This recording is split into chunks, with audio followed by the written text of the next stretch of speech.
You've probably heard of John Dee, the Queen's Elizabeth magician, astrologer, and advisor.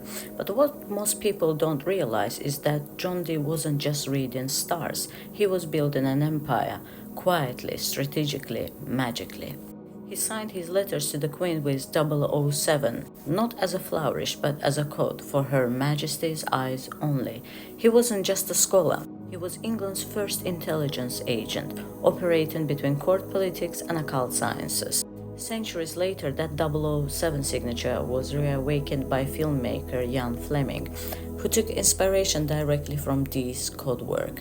Fleming himself was steeped in occult philosophy and Masonic symbolism, which is why the Bond mythos carries more esoteric weight than people think. But John Dee's power didn't come from gadgets or guns. It came from Enochian, a language he claimed was dictated by angels, not metaphors. Actual structured speech, complete with its own syntax and grammar. He received it through years of crystal scrying with his seer Edward Kelly.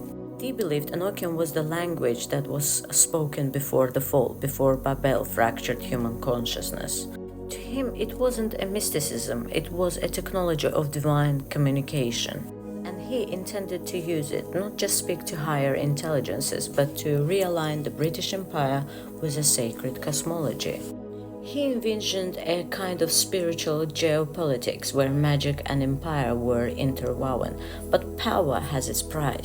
Dee's reputation faded, he died in obscurity. John Dee wasn't a myth, he was a man who moved between veils, scholar, spy, channel, strategist.